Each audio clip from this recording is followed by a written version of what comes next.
నమస్కారం ప్రజలారా, మా యూట్యూబ్ ఛానల్. నా పేరు రాజు. సుప్రీంకోర్టులో కీలకమైన తీర్పు వచ్చిందండి. ఏమిటంటే సెక్స్ వర్కర్లను ఏదించొద్దు, అది నేరం కాదు అని సుప్రీంకోర్టు కీలక తీర్పు ఇచ్చిందండి. ఎందుకంటే సెక్స్ వర్కర్లకు సంబంధించి వారిని అక్రమంగా రవాణా చేస్తూ బలవంతపు వ్యభిచారం కేసుల విషయంలో దేశవ్యాప్తంగా సంచలన ప్రభావం చూపే కీలక మార్గదర్శకాలను సుప్రీంకోర్టు జారీ చేసింది. స్వచ్ఛందంగా సెక్స్ చేసుకునే వాళ్ళ జోలికి వెళ్ళకండి, అక్రమంగా రవాణా చేసే వాళ్ళ మీద కఠిన చర్యలు తీసుకోండి అని సుప్రీంకోర్టు కీలక తీర్పు ఇచ్చిందండి. సెక్స్ వర్కర్లకు అది నేరం కాదు. సెక్స్ వర్కర్ల హక్కులపై సుప్రీంకోర్టు కీలక వ్యాఖ్యలు అనేది చేసిందండి. సెక్స్ వర్కర్ల హక్కుపై సుప్రీంకోర్టు సంచలన మార్గదర్శకాలను కూడా విడుదల చేసింది.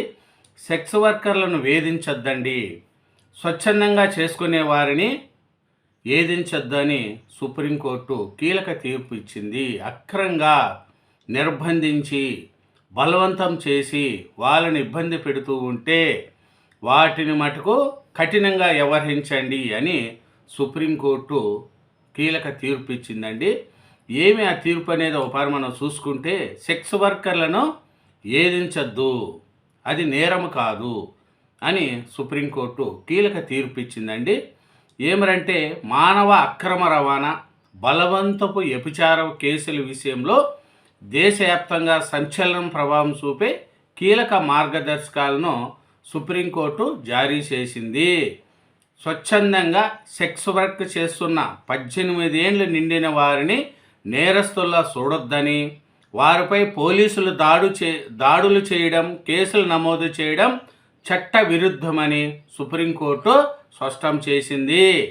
అదే సమయంలో మైనర్లు అక్రమ రవాణా మాఫియా మాత్రం కఠిన చర్యలు కొనసాగించాలని ఆదేశించింది.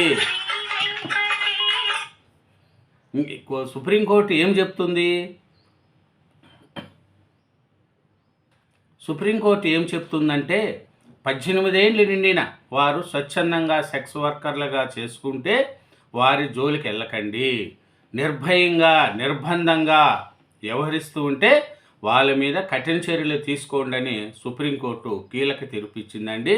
ఇచ్చిందంటే స్వచ్ఛందంగా లైంగిక వృత్తి చేస్తున్న వయోజన మహిళలు, మైనర్లను బలవంతంగా వ్యభిచారంలోకి నెట్టే అక్రమ రవాణా ముఠాలను ఒకేలా చూడకూడదని కోర్టు పేర్కొనింది.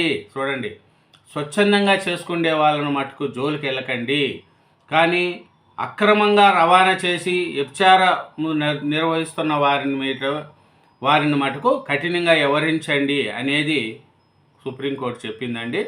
సెక్స్ వర్కర్ల హక్కులు, పునరావాసం, పోలీసుల వైఖరి వంటి అంశాలపై దాఖలైన పిటిషన్లు విచారణ సందర్భంగా ఈ ఆదేశాలు వెలువడాయి. రాజ్యాంగం ప్రతి ఒక్కరికి గౌరవంగా జీవించే హక్కు కల్పిస్తుంది.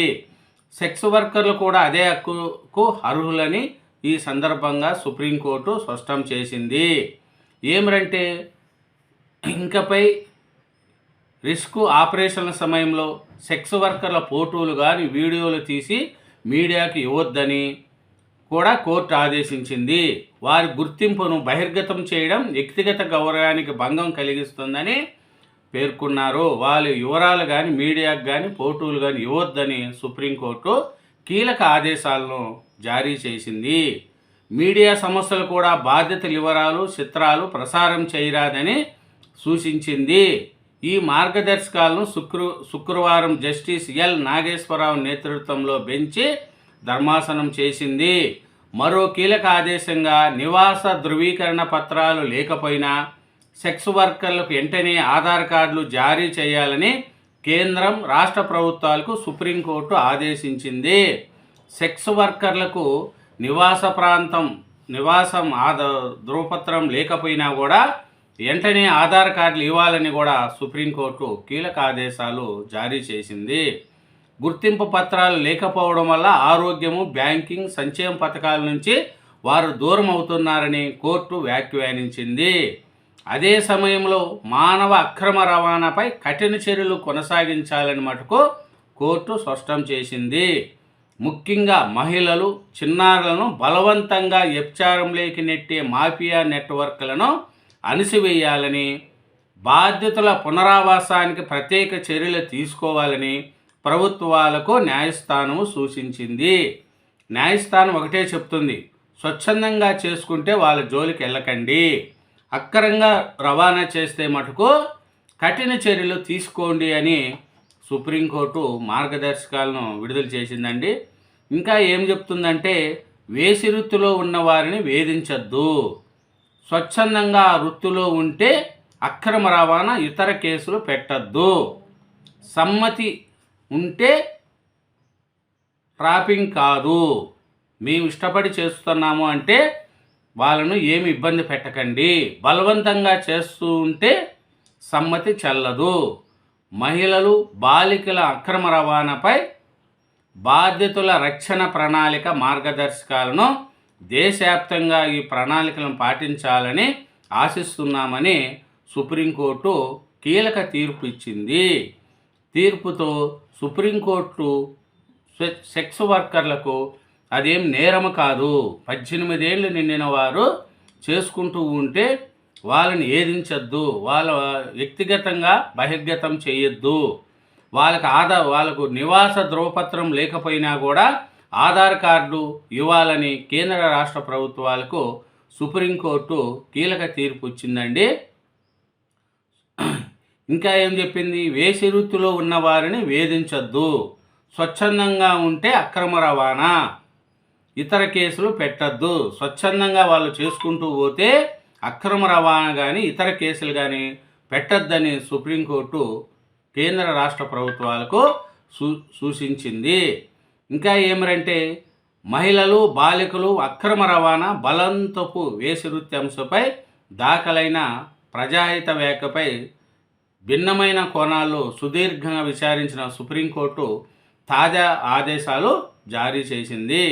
దీనిపై తరచు విచారణ జరుపుతూ అమికస్ క్యూరీలుగా నియమితులైన న్యాయవాదులు మహిళలు, బాల హక్కుల సమస్యలు, లీగల్ సర్వీస్ అథారిటీ వివిధ ప్రభుత్వ విభాగాల వాదనలు విని సూచనలను సేకరించింది. ఏమిటంటే, స్వచ్ఛందంగా వేసి వృత్తిలో ఉన్నవారిని అక్రమ రవాణాకు గురై బలవంతంగా వేసి వృత్తి కూరకపోయిన వారిని ఒకేలా చూడొద్దు, స్వచ్ఛందంగా చేసుకునే వాళ్ళని బలవంతంగా చేసే వాళ్ళని ఒకరిగా చూడొద్దు, కఠినమైన చర్యలు చేపట్టే ముందు దర్యాప్తు సంస్థలు, పోలీసులు ప్రాథమిక విచారణ జరపాలి, స్వచ్ఛందంగా వేసి వృత్తిలో ఉన్న వారిని ట్రాఫికింగ్ నేరస్తులుగా కానీ బాధితులుగా కానీ పరిగణించవద్దు, బలవంతపు మోసము, బెదిరింపులు, అక్రమ రవాణాతో బలవంతపు వేసి వృత్తిలో దిగినట్లు గుర్తిస్తే బాధితులుగా పరిగణించాలి. చూడండి, ఆశ్రమ గృహాలు కనీస ప్రమాణాలు ఉండాలి, మానసిక ఆరోగ్య, వైద్యము, న్యాయ సహాయము, పరిహారం వంటివి సరిగా అందాలి, వారి జీవనోపాధి శిక్షణ అందించాలి. ఎందుకంటే బలవంతంగా వేసి వృత్తి చేస్తే వారిని కఠినంగా వివరించండి.